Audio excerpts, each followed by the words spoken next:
Hello, I'm Tara Brabazon. I'm the Dean of Graduate Research at Flinders University, and welcome to vlog 138. Women, PhDs, and having it all. This has probably been the most difficult vlog I've ever had to write, but it was a great request and wow, it has stretched me. This request comes from one of our astounding students in Darwin. Hello. And obviously she's going to remain anonymous for many reasons. She is about to marry. She moved from Adelaide to be with her partner, and she wanted me to offer a personal commentary, if you will, on women in universities and having it all. Now, the personal stuff doesn't matter too much. You'll hear some of those personal stories through the vlog today, but really the research in this area is incredibly interesting. So I'm going to guide you through that research today. And really this vlog is not about me, it's really about you. And it's about the choices that you make as a man, as a woman, in universities. And look, I've tossed and turned a lot in this vlog. It's been a really hard one to write, but I suddenly realised, look, I have to put my money where my mouth is, because I always say to you all, put the problem into the work. So you know what? We're going to start today by me putting the problem into the work. So let me tell you the problem. Well, firstly, I am a feminist. I am a scary, frightening, stroppy feminist. Bless. Zombie acts, wicked.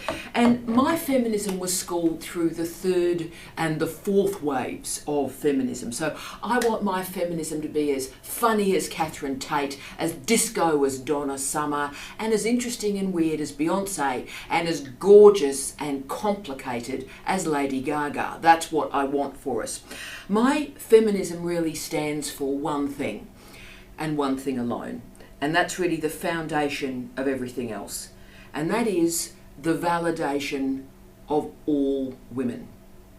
Women's choices, women's histories, women's experiences. So part of my type of feminism is about valuing and validating women's choices, including the choice, can I say, not to be a feminist. So if you're watching this as a man or a woman and you're not a feminist, that's absolutely cool. That's brilliant. That's what we fought for, so you could choose not to be a feminist. So my role, whatever that may be in a university or outside of it, in terms of leadership, is to provide space for men and for women to make choices and to be accountable for those choices. So that's me.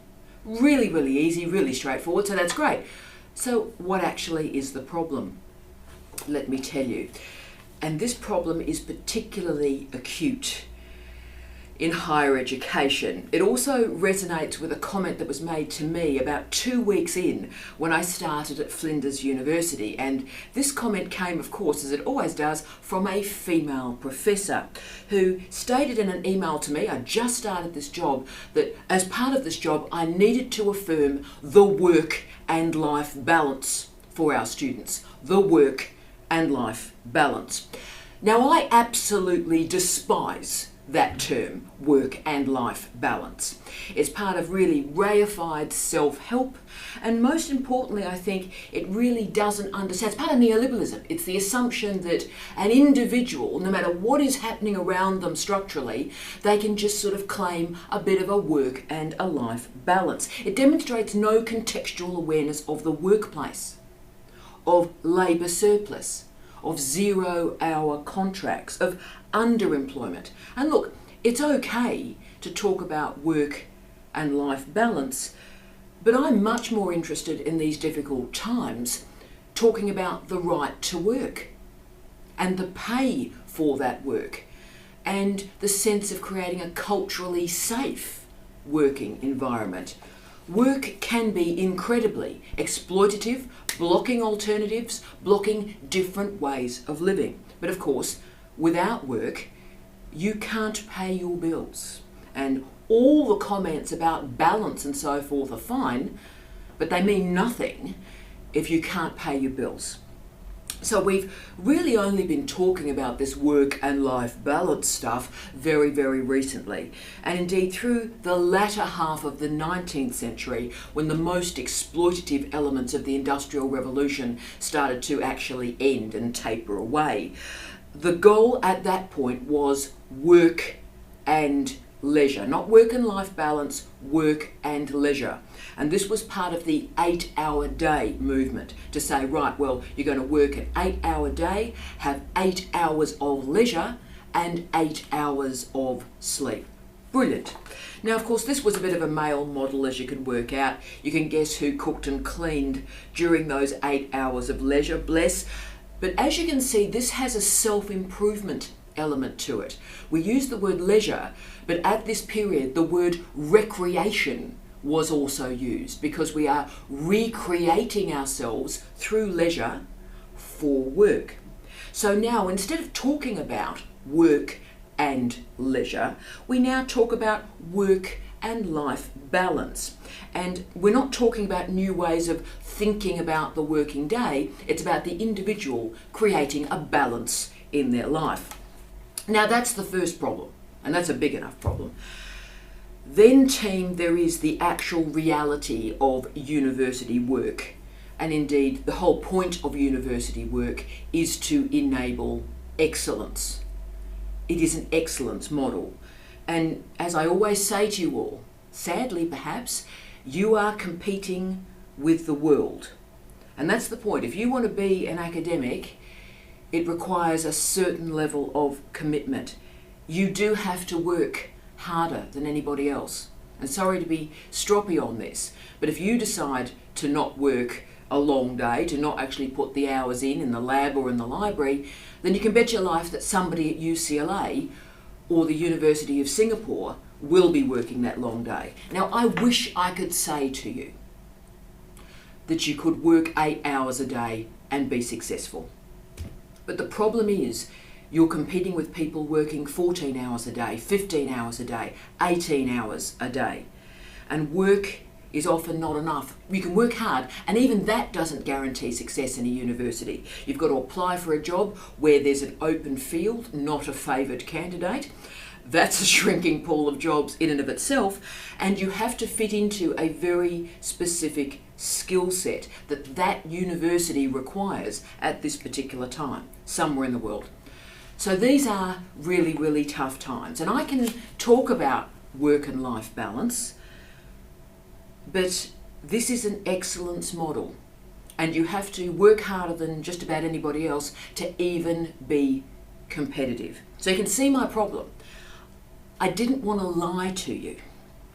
Higher education is super competitive, and I'm in this position, guys and gals, because I worked harder than anybody else. That's why I'm here. But having said that, I also have a very unusual skill set. I run very complicated budgets and create a good surplus for my universities. I'm an outstanding teacher, so I can arrive anywhere in the world, and within 2 weeks I have one of the best curriculums anybody can ever see. That's the advantage of having teaching qualifications. And I'm still an absolute research expert in my field, working at the edgy cusp of knowledge. That's the deal. So no excuses for me. And I remember the decision that I made in my life. I just finished my first class honours degree, and I was so relieved about that. And I was about to go into my research masters, and I looked in the mirror at 21 years of age, and I said to myself, I will never make excuses in my life. If something goes wrong, I will look in the mirror, I will claim responsibility, and I will self-correct. I will learn from the experience, and I will improve. And that's worked well for me. So just to add the final trauma to this vlog, while I was reading and preparing this vlog and some other research, I read a very significant comment from Edward Pinkney, and he's an expert in mental health in higher education in the United Kingdom. And I just want to quote this phrase to you because it troubles me deeply. He stated that universities, quote, have a broader civic duty to educate potential academics about the university environment. There's a growing need for universities to be independently monitored to ensure not only that they're meeting the basic needs of academics, but they are providing an accurate, representation of academic life and are not mis-selling it. End of quote. So you see my issue. I can sit here and I can talk about work and life balance. I can talk about women having it all. But if I talk about that, I'm mis-selling academic life, and I'm not going to do that to you.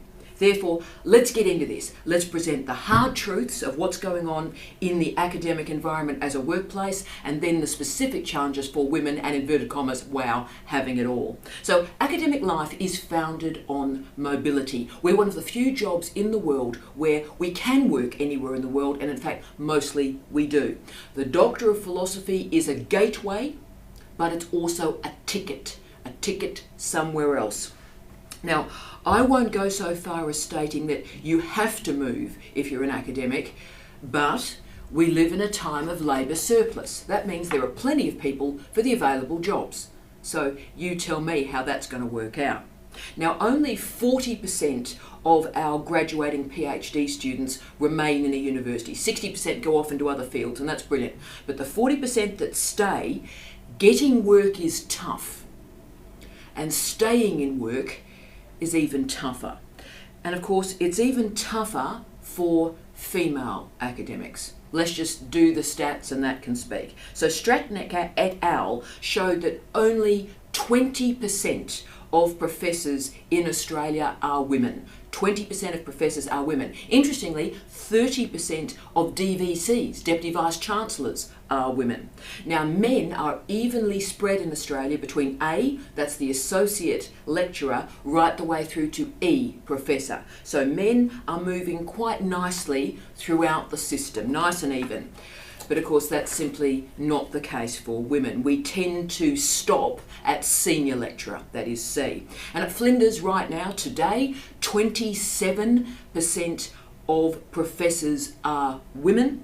And the universities with the lowest level of professors, female professors in Australia, Central Queensland University, 9.1% of professors are women. The highest is the Australian Catholic University, that's running at 41%, so still under 50%. So what's happening here? Well, the first thing is it's a story about mobility, because women are rarely promoted in Australia within the one university system. So rarely do they actually have a career and stay in one place. To gain their chair, they have to shift universities. So academics move, academics are mobile, and that's how we are promoted, right? That's the deal. But that has profound impacts and effects on your family, on your friends, and on your partner. Nicholas Wolfinger, Mark Goulden, and Mary Ann Mason conducted a study that they titled, and you can see how optimistic this title is, Alone in the Ivory Tower. Ooh. And they commenced with the really common and accurately quoted truth that the greater the level of education of a person, the fewer children they have. The higher the level of education, the fewer children they have. And of course, this very odd story continues because the number of children that an academic female has decreases their wage with every subsequent child.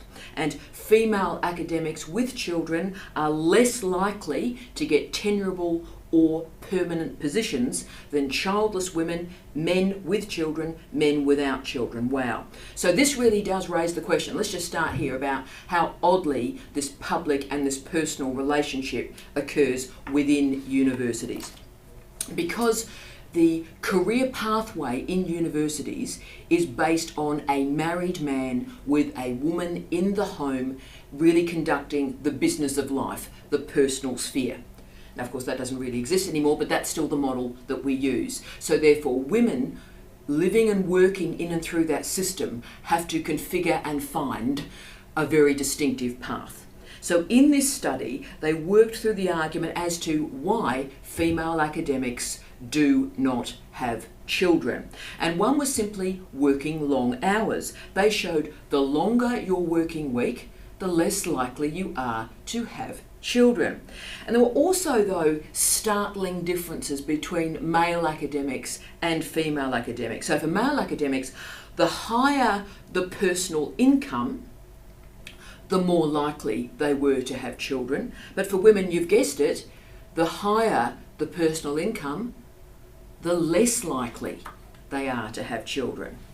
So what's going on here? Well, it takes a long time, particularly for this generation, to find permanent and stable work in universities. Now, that's been a major change between your generation and my generation. I have not been a day out of work since I turned 24 years of age. Every single day of my academic life, my adult life, I have been in work. But it's different for women. If you want a family-friendly environment and to have that flexibility of the working environment, probably academic life is the wrong choice for you. That's how serious this is. So in academic life, unlike for our professional and administrative colleagues, there are very few options for being a part-time academic or in a job share situation. So going forward, if we want to change the system, and we should, understanding what a part-time academic is and looks like will be transformative. Yeah. Because we don't have that part-time model, what's happening to academics? We work very long hours, there's job insecurity, there's a whole series of sleep issues that exist in this particular occupation, disordered eating, alcoholism, and of course, pretty well-known cases of suicide. And, you know, it's difficult to study, but we do have a study with some proxies in place that might be quite useful to us. And there was a study conducted by the University and College Union in the United Kingdom in 2013, and they used health and safety executive measures as a proxy. So that's a bit difficult in itself, but at least it's something. But they looked at 14,000 university academics. So again, that's quite a big sample. And they found out the health and safety outcomes for the long working day and the really heavy workload culture. And they showed that more days, more hours were lost through mental health concerns in universities than any other single cause. So we do see this in doctoral programs as well. Many of the problems start with you in the PhD program, with workloads and schedules being overshared. So who's first in the lab, who's last in the lab, who put in an all-nighter, oh yeah, that's important. Now why I get concerned is none of this is actually about work having intrinsic value. It's about extrinsically performing the work that you're doing. And you can see why the phrase having it all just doesn't make sense to me at all. We are lucky to get a job, we are lucky to hold a job, we are fortunate to pay our bills. It is a privilege to be a university academic, because this is the age of the adjunct academy, 0-hour contracts, the precariat. This, ladies and gentlemen, is higher education. So therefore, let's take a step back from this very depressing work environment and think about that phrase, having it all, which was my task of the day. So, okay, I started to do some research. I hate this phrase, I've never used it, freaks me out. So I had to confront that and go and do research in it. So let me tell you what I found. So, having it all. I put the phrase, women having it all, into Google. And the Google returns for women having it all were 2,208,000,000 returns for women having it all. So this is clearly a big issue, 2 billion returns. Women, men are interested in this. So let's now continue this honest and robust conversation that I'm having with you today about women in our universities and this issue with having it all. Now, these Google returns are dominated by the mantra that yes, women can be successful in all areas of their lives. So what exactly is all of their lives? Well, paid employment, relationships, love, sex, children, and raising those children successfully, and of course also being incredibly happy. Now this is of course all sounding a little bit Oprah Winfrey to me, respects to Oprah, but still moving on. And it is sounding very self-help to me.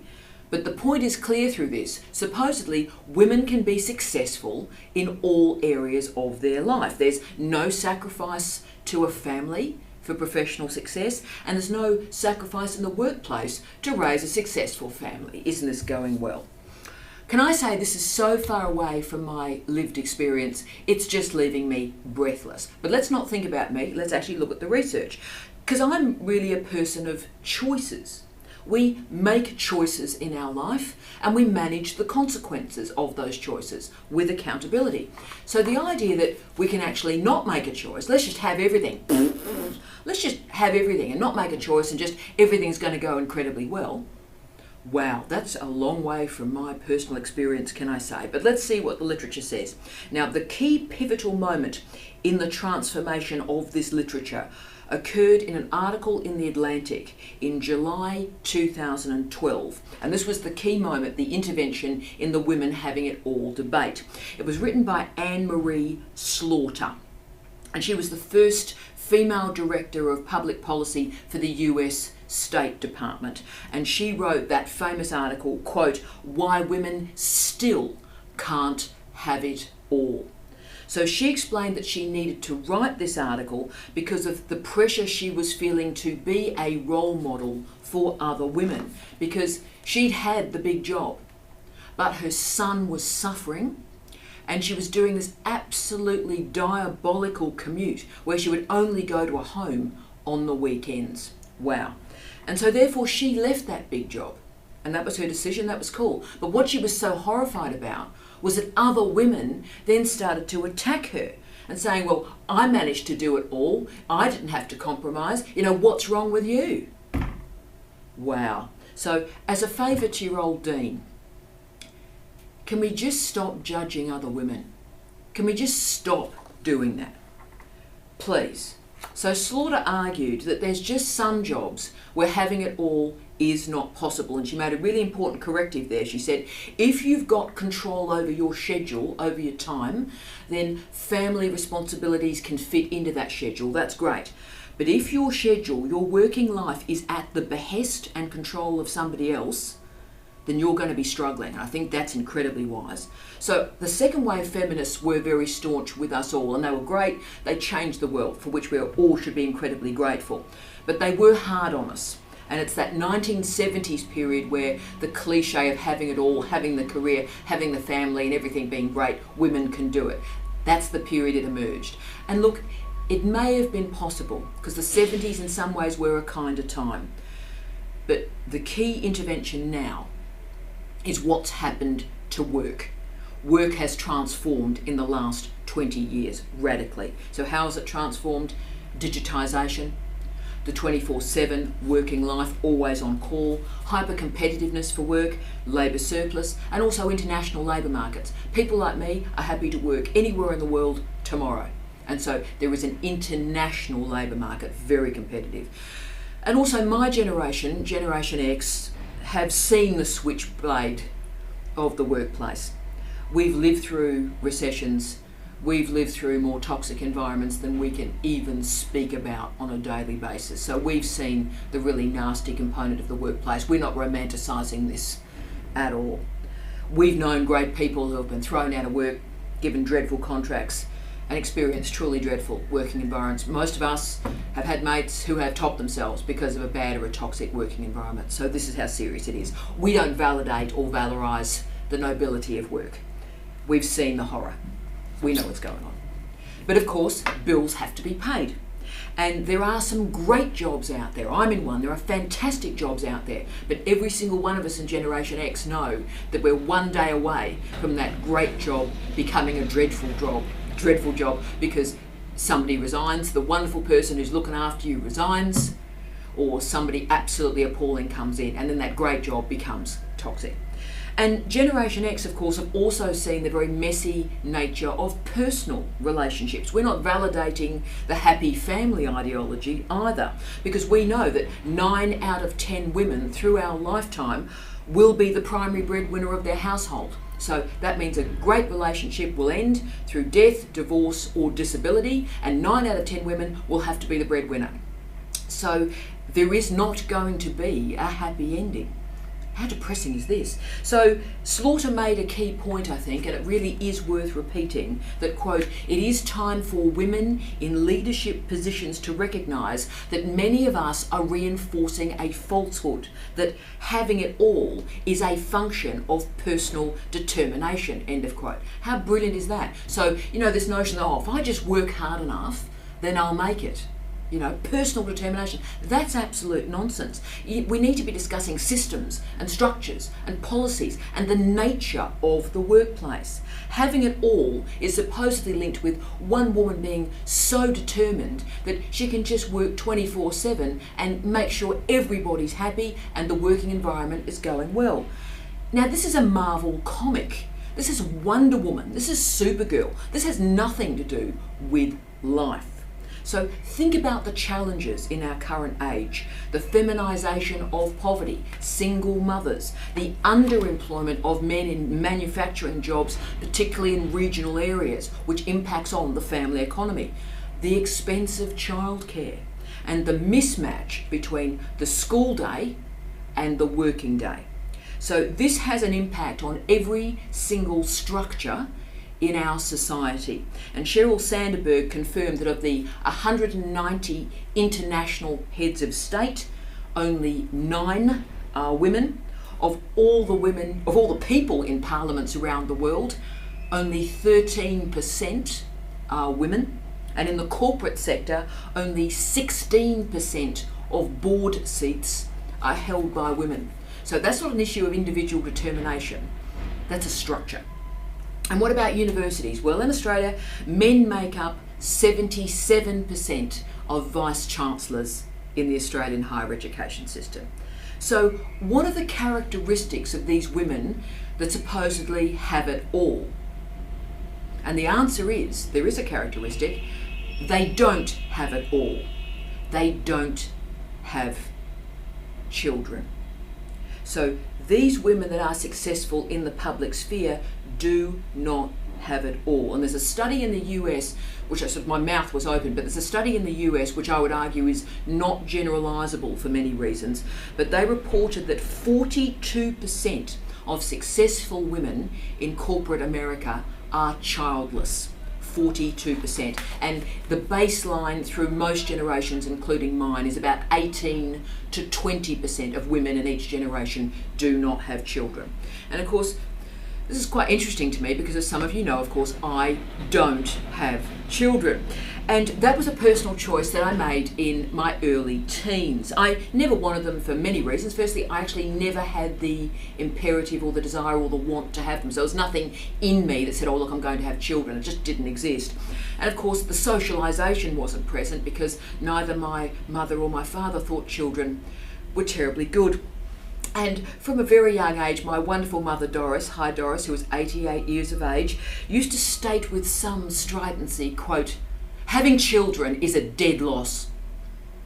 Like from when I'm a little girl. Having children is a dead loss. So I got that basically through my entire childhood and teenage years. Now, can I say she had 2 quite successful children, a wonderful, remarkable medical doctor, hello to my brother Stephen Brabazon, who's contributed incredibly to the culture, and of course a university professor, academic and dean. So look, we were pretty good kids, to be frank, but she still always uses the mantra to this day, having kids is a dead loss. And my other favourite one too, which always makes me laugh, is you were both accidents. You were both accidents. So I love that too. So at least she didn't discriminate between my brother Stephen Brabazon and myself. We were both accidents. So you can see I really had no pressure to have children, and I was quite a strong environmentalist when I was a child. I still am, I suppose. And I read about the world's overpopulation as a great cause for environmental damage. So I thought, you know what, probably the right thing to do for the planet is to not have children. And so that was my personal decision, and I thought, oh look, well, I can't say to other people, oh look, don't have children if I have children myself. So my gene pool stops here, and I'm actually really comfortable with that. And that's been a great decision. It's been brilliant, and it's allowed me to make other great decisions in my life. I've always valued the flexibility of my time. I love to read, I love to write, and yes, I love to think. And look, I've worked around the world, And that's been amazing. It's been an absolute privilege. And personally, it's been a great decision for me. So no regrets, nothing weird. So women out there at the moment are thinking, oh look, will I regret it? All I'd say to you is you rarely see women like me in the culture. We're sort of hidden away. And I made a decision not to have children, and it's been a great decision. It's been fantastic. I wouldn't trade it if I could. But it is your choice. Just so you know, the choice does work pretty well. Talk to me if you'd like to have a goss about that. And can I say, this doesn't mean I don't like children. I think children are magnificent. They're wonderful. And I have the privilege of being in a leadership position now in my last 2 jobs. So the last 3 jobs I've held have been in leadership roles. And I run overtly, clearly, family-friendly workplaces. I start, and the first thing I say is, this is a family-friendly workplace. Now, most of my staff have been women, most of my staff have children, and most of my staff work in a less than full-time capacity, either in job sharing or a fractional role. Now, that's my politics. And that's my political decision as a leader. As a woman in leadership, I respect men, I respect women, I respect their choices, and I do everything I can to enable those choices. Now, because of that, my staff are very happy. They're very, very loyal. They're very hardworking. And I always laugh when people say, oh, Tara, you've got a great team. It's like, of course I've got a great team. I respect them. They respect me. I know they've got lives, and I respect their choices. So never assume just because a woman doesn't have children that she doesn't actually make political decisions that enable the childbearing years of others. Personal decisions are different from those political and professional commitments. Okay, so children in our current workplace are just not supported in terms of time, in terms of place, but also in terms of the key realisation, and the culture would change if we could change this, that the school day is shorter than the working day. So because of that one reality, women often, but men as well, are scratching about trying to organise childcare responsibilities around the school day. So that's creating a problem. So what's occurred now? Well, in the 21st century, we have a new version of that women can have it all. We have a new version of it that's in the literature, and that is women can have it all, you just can't have it at the same time. So now it gets worse. So you can have it all, but now it's a matter of sequencing. So when you do your degree, what you do in the workplace, when you find that relationship, when you decide to have children. So you've got all this stuff now, and now it's about getting the sequence right. Okay, but think about this. Okay, so you're in education, you're doing a PhD, and you decide to have children. So during that early career researcher period, you are raising children where the research expectations on you have to go. So that's all going incredibly well. Say you do your education and then you get your career sorted and you decide to have children in your late 30s. Okay, but then what happens? You then return to the workplace and you're competing against women without children, you're competing with men without children and men with children. Okay, and your younger selves. You're also then competing with a younger version of yourself. Now, we live in a time of labour surplus. So employers have plenty of choice when it comes to picking a worker. Plenty of choice. And what about relationships? This is a really powerful bit of the research that I got out, and I got a huge amount out of this. Sandra Sandberg confirmed that for women, who we pick as a partner is the key decision. So once more, for women, a personal decision is the career pivot.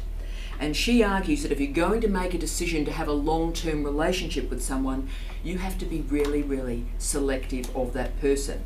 And wow, I agree with that. So women's relationships, if you make a wrong choice, it can shred your career.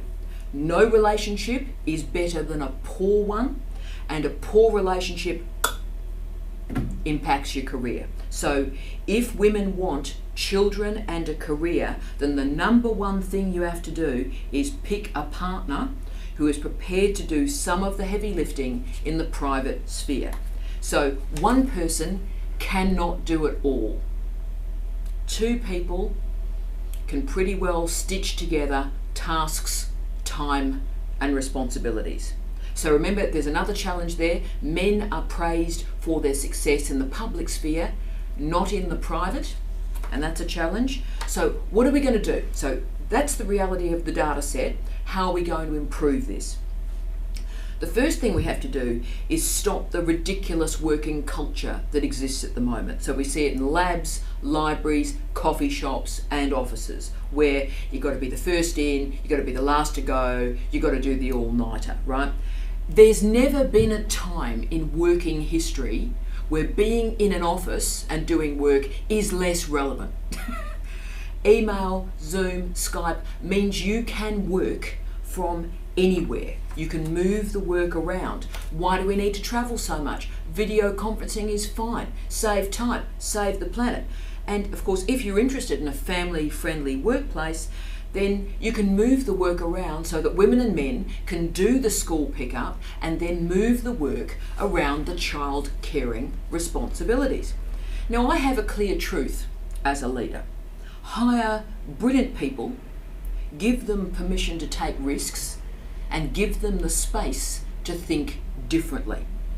Now, when you do that, you'll be amazed at the productivity. But the challenge remains that women judge other women and men judge other men. And the assumption that a woman is not a woman without that nurturing capacity, without children, well, that's just ideology. That's nonsense. So stop connecting women with nurturing. That's just stuff. Let's get rid of it. And it's unhelpful for everybody. It's unhelpful for men. It's unhelpful for women. It's unhelpful in the workplace. Now, women and men in leadership positions have a gift and have an opportunity to make a real difference here. Not through role modelling. Role modelling is nonsense. I'm not a role model for anybody. Nobody's a role model. Let it go. But through making careful decisions and then explaining the nature of those decisions and giving other people the chance to make decisions and explain how that decision operates. But all of this starts, with you. And I particularly wanted to talk with the women who are watching the vlog this week. Hi. You can't have it all. No one can have it all. You can't work 18-hour days, have a loving relationship, manage the school run, clean the house, cook, and have time for, do you remember the word we've sort of lost through this vlog? Leisure? But every single one of us can make choices about who we are and what's important. Now, I was really lucky in a lot of ways because I came from a tough background. So for my sort of background, having it all was never an option, girlfriend, let me tell you. Having a house without a mortgage, having a job, that's brilliant, that's great. And I got that pretty early, for which I am incredibly grateful. All I want really, all I wanted, all I want now is just a little bit of space. I just want a bit of space. I say no a lot. In fact, one of my rules of life is say an early no. Say an early no. And my goal is always to do a good job and to create space to allow other people to do a good job. And look, team, I can give you one guarantee today, one guarantee. And that guarantee is you will die. You will die. And it is important to think about what your life actually stood for. What's important to you? Your personal life and your professional life. Even more important, what made your life meaningful? What gave your life meaning? And that's the key. Not having it all, having some meaning. But I also wanted to finish off the vlog today with 2 stories of injustice to get you going and thinking about what we as a family can do to make this better, hashtag going forward. Yes, meaning matters, but hell, so does money. So does respect, so does kindness, so does decency. And I want to finish with 2 stories of women in our universities. Both these stories are true. One happened to me, the other one happened when I was in the office while it occurred. So, money matters. Anyone that tells you that money doesn't matter hasn't lived on rice and carrots for a couple of weeks when the salary ran out. I get it. And of course, rarely do women have any sense at all about how their pay operates in relation to men's pay at our universities, particularly in leadership roles, because the dough is somewhat opaque. But I held a head of school role, and a man was appointed as a head of school on the same day as me in the same university. So it's rare this would happen. So both heads of school, one male, one female, same university, started on the same day. Boom. Now, a couple of months into the job, a friend of mine who worked in the faculty office and the finances were part of her job took me aside quietly in the car park and said to me, Tara, this gentleman is, for the same job, is paid $30,000 a year more than you. Are you sure? Yep. So I know this will come as a surprise to you, but I immediately got on the phone. Oh, sorry, that's an act. I immediately got onto the phone to HR and said, hi, we need an appointment like right now. And of course they said a junior HR consultant, bless.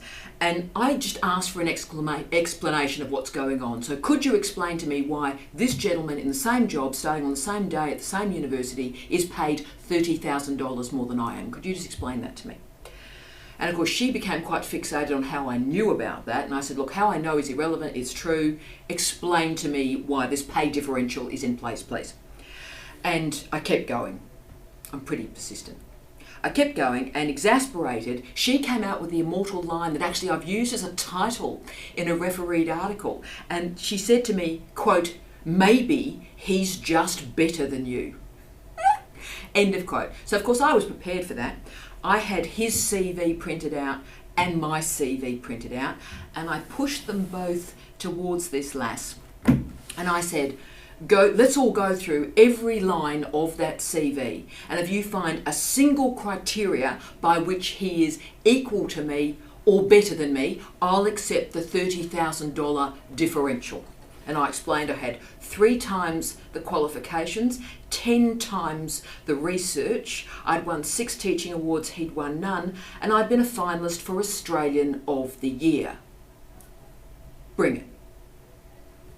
So I challenged her to explain the differential, and needless to say she couldn't. She got incredibly flustered, went beetroot red, and it all got a bit bonkers. But the result of this story is not what you're expecting, I'm sure, because I had a female line manager who was running me and running this gentleman, and she was obviously informed by the HR consultant that I'd found out, and she sent me an email saying how well I'd done, and she was going to give me a performance bonus. Great. And she decided to give me a performance bonus of $15,000. So even though I had, as she'd stated, outperformed everybody, delivered all her KPIs, it was brilliant, I was still paid $15,000 less than that male head of school, and I was till the day I left that university. Okay, that's one story. Doing well. And the final story I offer you is again another view of another female boss. Now, it is a thing, the research is very interesting on this, that the worst bosses most of us have ever had have been female bosses. Now, why is that? And certainly in my experience, of the 5 most toxic bosses I have had in my professional life, 4 of them have been baby boomer women. And that's the deal. Now, why is that? Maybe they're underconfident, maybe they're protecting their turf. A lot's going on there. The research literature is very interesting in that, about why women lead badly, and that's significant. But as I always say, a vagina does not a feminist make. Bless. So can I say, I'm not giving men a pass here. Crazy stuff has happened with men as well. My favourite is I was called girly. I was called girly by a male professor when I was a woman in my 40s, a professor and a dean. Now, why is the word girly somewhere in your brain in 2018? Winning. But let's talk about this leadership issue from women and men. And again, this story comes from Canada. And a lot of the worst stories I ever tell you in these vlogs, sadly, come from the Canadian higher education system. Some of the best, most wonderful universities and scholars on the planet are from Canada. but there's a long tail in that system, to be frank with you. Some of it is deeply underregulated, and you're about to hear the consequence of that underregulation. So my wonderful husband, Steve Redhead, his father, Jeff Redhead, Jeff died. And that's the tragedy, can I say, of the mobility of academic life, is you're away and people do die. And so the wonderful Jeff Redhead died while we were in Canada. Now, I knew that I would not be able to go to Jeff's funeral because this dean, this woman, was destroying people's lives. And there were 8 full professors, so that's tenured Canadian professors, 8 professors left her faculty in a 10-month period, and a colleague killed himself. Okay, so that's what we're dealing with, the scale of this woman's leadership. So I went, you know what, she's probably not going to give me time off to go to my father-in-law's funeral, and look, that's okay.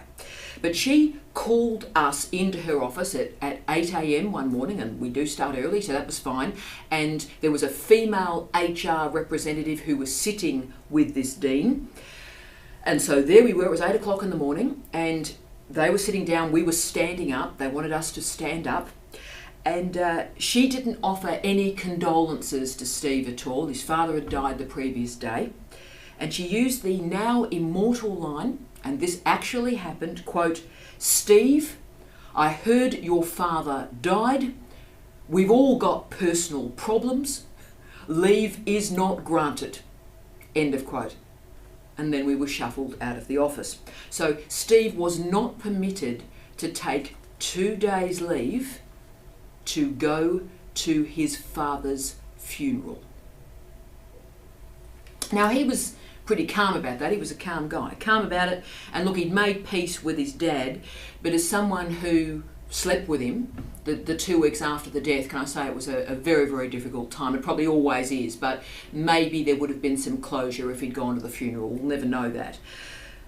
But you've got to ask yourself, is this the sort of organisation in which you would be proud to work? Where a man is not granted leave to go to his own father's funeral. And remember, the person that did this was a woman in leadership. A woman who had it all. A deanship, a professorship, a husband, and children. So she had it all. And look what she did with it. She destroyed a faculty. She destroyed a university. She destroyed countless lives. And what if that woman, that HR representative that just sat there while that occurred? When did any of this become okay? So yes, make decisions about yourself, about what makes you happy, what makes you content, what makes you satisfied, but also have a sense of yourself in context. Get beyond yourself. And if you are granted power, if you are granted a leadership role, and so few women in my lifetime ever will be, then you know what? I believe we have a responsibility to lead in a different way, to create those spaces where men and women can make choices. And you know what? We have such a short time on the planet.